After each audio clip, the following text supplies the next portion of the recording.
will make his opening argument, and defense, and what is said in these opening arguments is not evidence. Do you understand? Remember, I talked about evidence as testimony of witnesses, not the opening statements or summations of the attorneys. Do you understand that? And you shouldn't treat it as evidence, okay?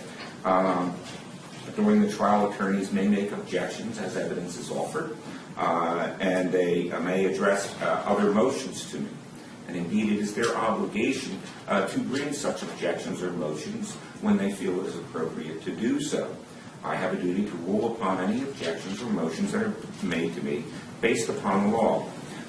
If you hear me say that an objection is overruled, that means I'm ruling against the attorney making the objection. If you hear me say that an objection is sustained, that means I'm ruling in favor of the attorney making the objection.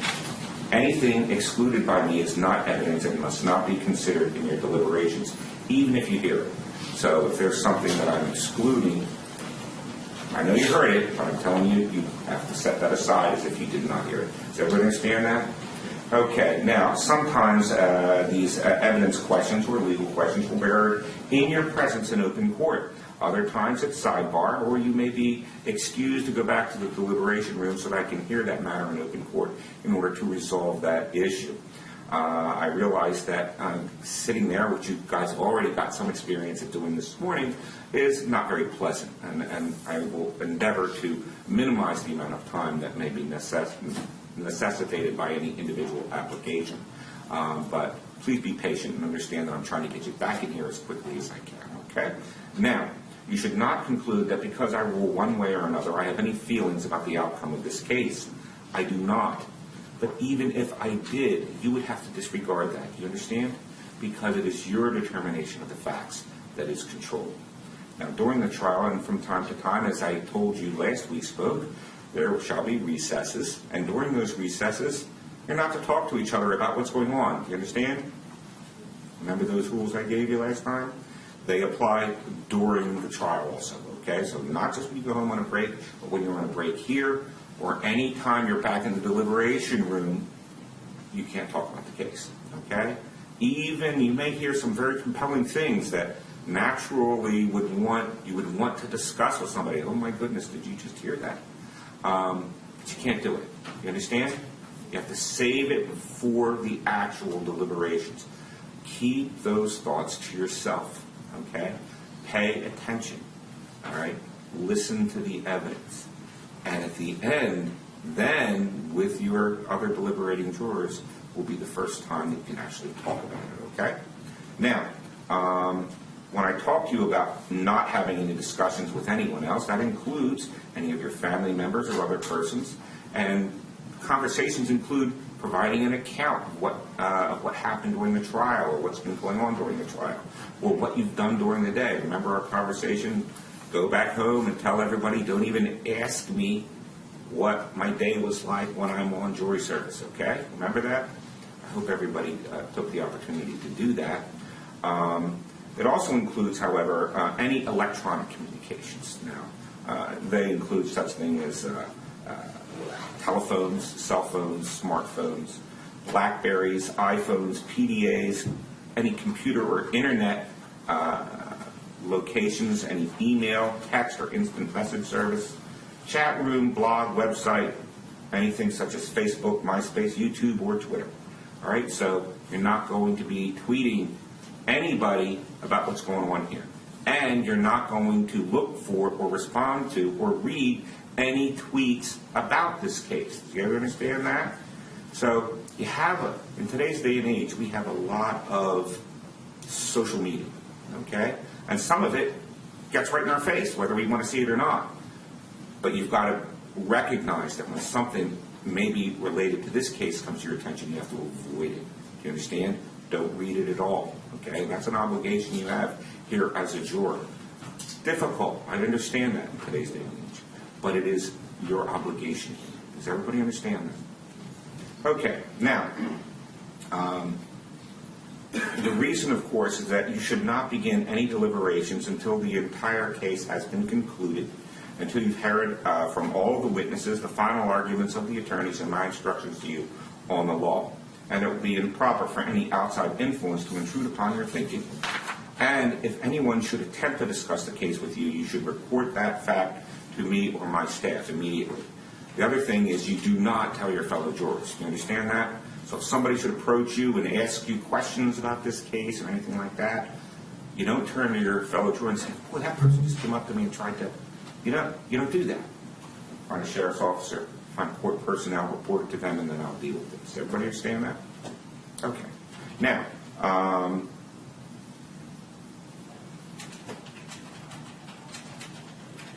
if you have any devices, and I presume that most people do, cell phones, smartphones, there may be some press coverage of this case, okay?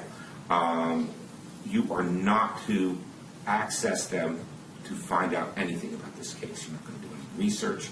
You're not going to look for newspaper articles. You're not going to look for any prior newspaper articles or current accounts of these proceedings. Do you understand that? All right? So even if there is press coverage, you can't look at it. You can't sit there innocently while somebody else discusses it. You understand? There is no innocent overhearing, okay? So if you become aware that somebody is looking at something or something may come up in a newspaper or something like that, you must avoid it. Do you understand? Okay. Now,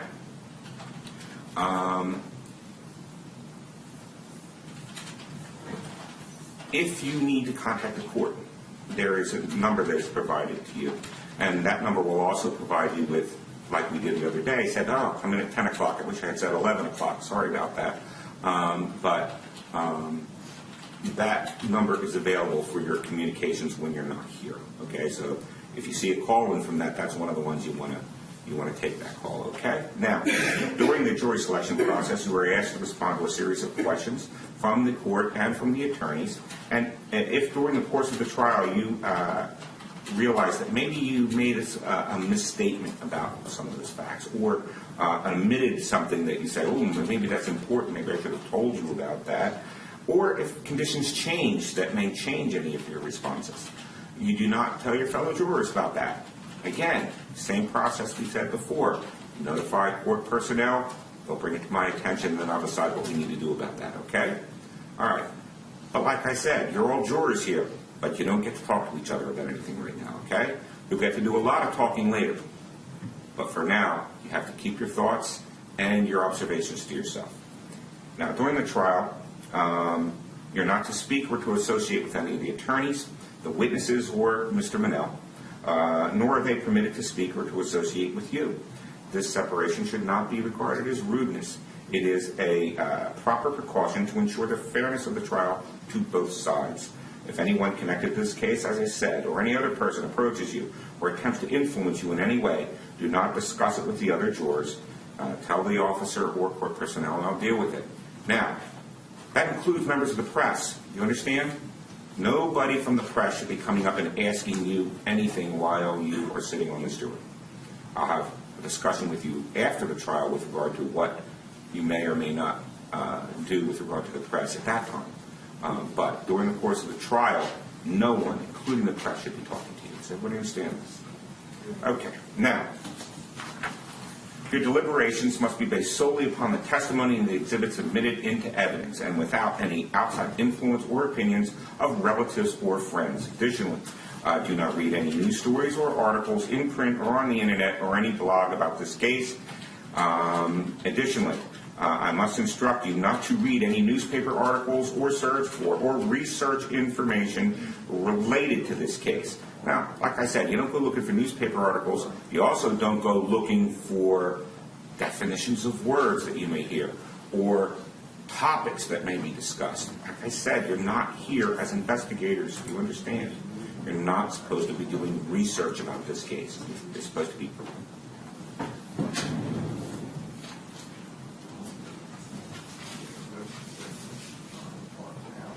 Okay. All right, ladies and gentlemen, what I'm going to do is we're going to take our lunch break right now, okay? I'll finish my instructions to you after lunch. I apologize for that. But maybe it's better that we take a break right now. We're right on our lunch hour, and we'll come back and I'll finish my discussions with you. I'm not going to keep railing at you about the conversations. There's other things I'm going to talk to you about too. So let's take our break now. and report back to the deliberation room at 1:30, and then I'll bring you in here and we'll get going, okay? Thank you very much. We'll see you at 1:30.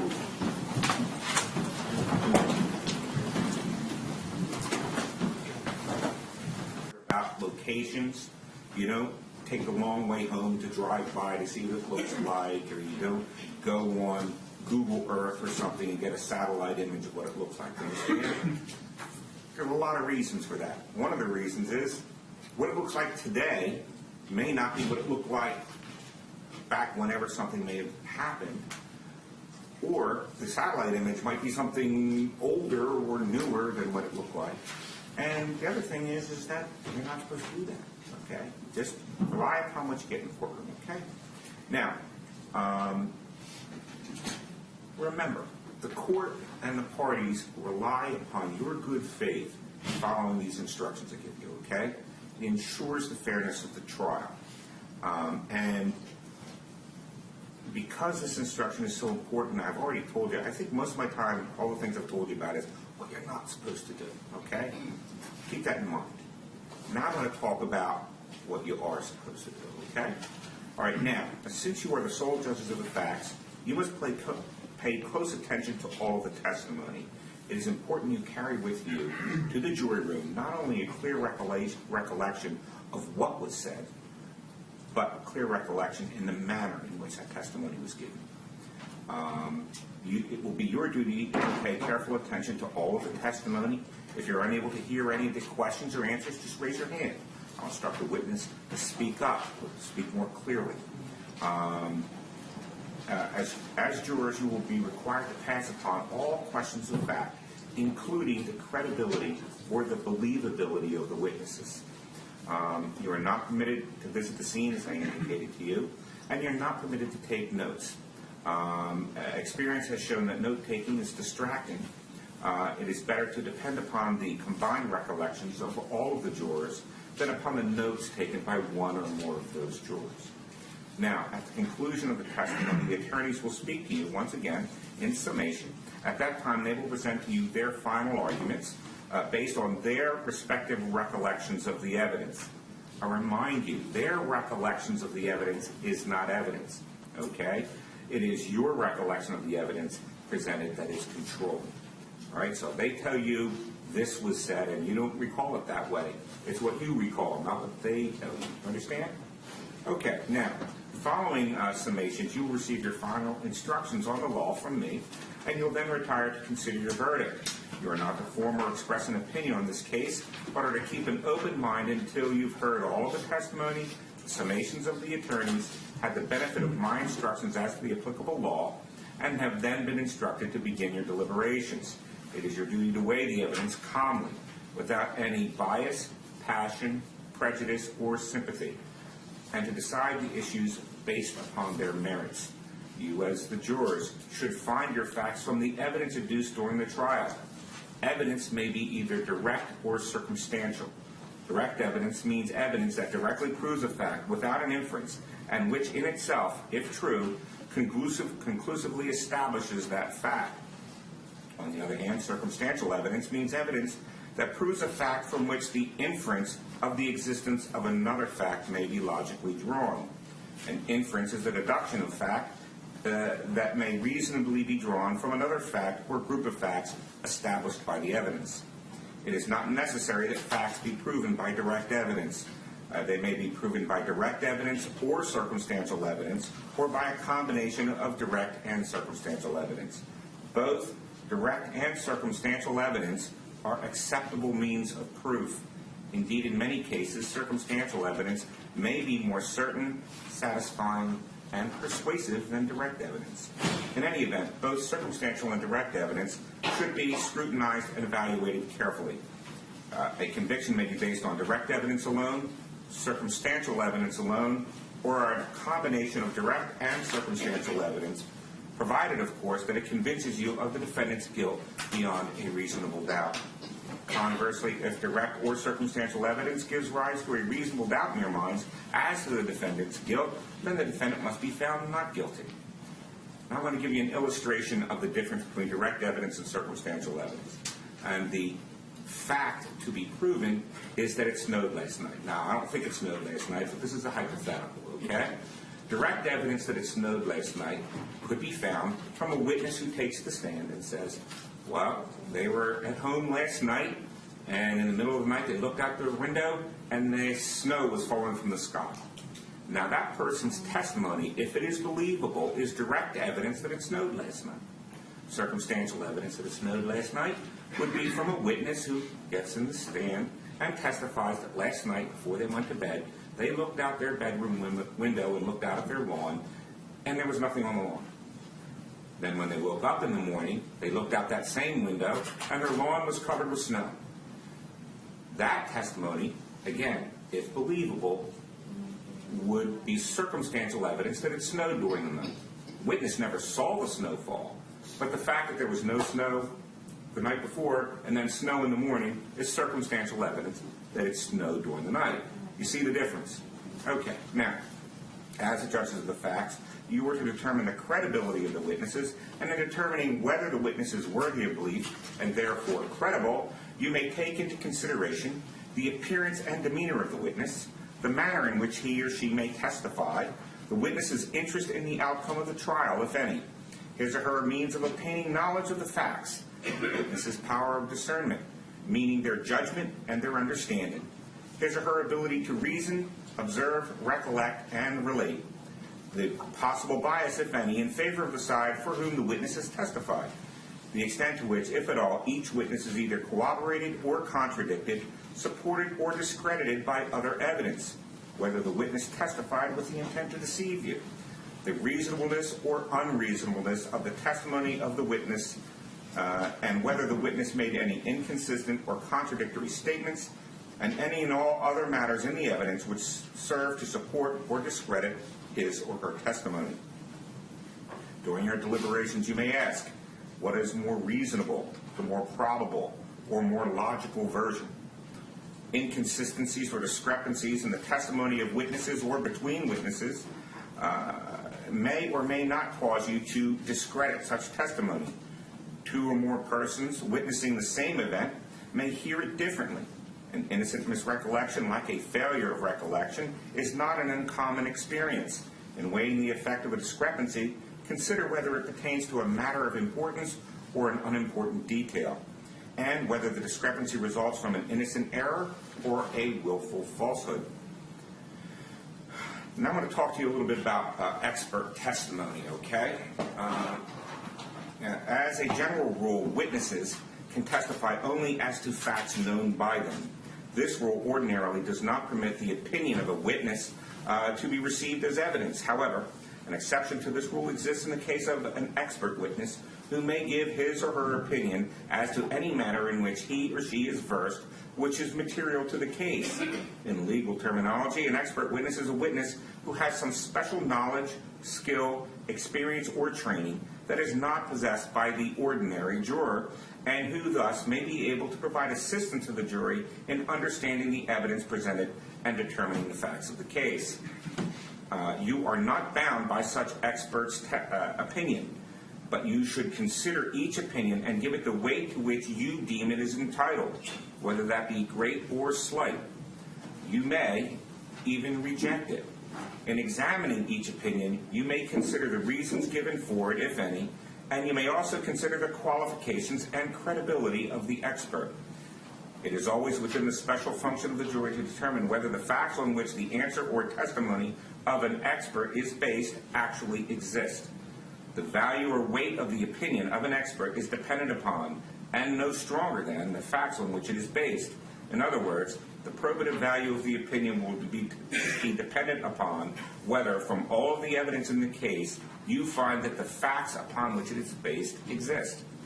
You may, in fact, determine from the evidence in the case that the facts that form the basis of the opinion are true, are not true, are true in part only, and in light of such findings, you should decide what effect that determination has upon the weight to be given to the opinion of the expert. Your acceptance or rejection of the expert opinion will depend, therefore, to some extent, on your findings as to the truth of the facts on which it relies. The ultimate determination of whether or not the state has proven the defendant's guilt beyond a reasonable doubt is to be made only by the jury. Now, Jeremiah Monell stands before you on an indictment found by the grand jury charging him with committing the crimes of murder, possession of a weapon for an unlawful purpose, and unlawful possession of a weapon. The indictment is not evidence of the defendant's guilt. An indictment is a step in the procedure to bring the matter before the court and the jury for the jury's ultimate determination as to whether the defendant is guilty or not guilty of the charges stated in it.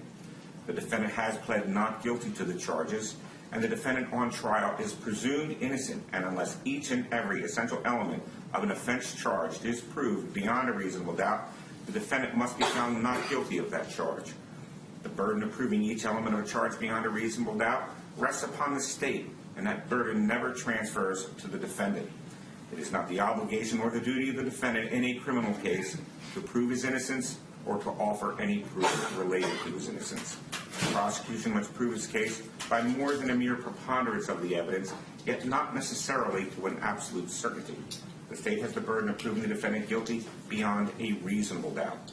Some of you may have served as a juror in a civil case where you were told that it is only necessary to prove that a fact is more likely true than not true. In a criminal case, the state's proofs must be more powerful than that. It must be beyond a reasonable doubt. A reasonable doubt is an honest and reasonable uncertainty in your minds about the guilt of the defendant after you've given full and impartial consideration to all of the evidence. A reasonable doubt may arise from the evidence itself or from a lack of evidence. It is a doubt that a reasonable person hearing the same evidence would have. Proof beyond a reasonable doubt is proof, for example, that leaves you firmly convinced of the defendant's guilt. In a criminal case, the law does not require proof that overcomes every possible doubt. If, based on your consideration of the evidence, you are firmly convinced that the defendant is guilty of the crime charged, you must find him guilty. If, on the other hand, you are not firmly convinced of the defendant's guilt, you must give the defendant the benefit of the doubt and find him not guilty. You will note that you are a jury of 14 members. At the conclusion of this case, and after all the evidence has been submitted to you and the charge on the law has been given, there will be a random selection of 2 jurors who will be selected to serve as alternates. Now, this is normally where I apologize to the 2 of you that will be alternates in this case. Do not assume you're going to be an alternate. Assume you're going to be a juror. The odds are in that favor. So please pay attention. But as I said, it's one of the worst parts of a jury trial is when I have to tell 2 of you who sat through the entire trial that you're not going to get to deliberate. And then you don't get to go home either. You get to sit in another room and wait for the deliberating jury to reach a verdict, okay? It's unfortunate, but that's simply the way it is done, okay? Now, all right, so I direct all of you, please pay attention. That is your number 1 job. Pay attention to the things we talked about. Pay attention to how the evidence is presented to you, how the witnesses testified, and then tell us what the facts of this case is after you are free to deliberate. With that, that brings us to the point where the attorneys who've been sitting here very patiently actually get to talk to you. Now, as I indicated, it is the state's burden of proof, so the state goes first, and the state gets the last word. Remember, the statements of the attorneys are not evidence. It's their statements as to what they intend to prove or what they believe the evidence will show.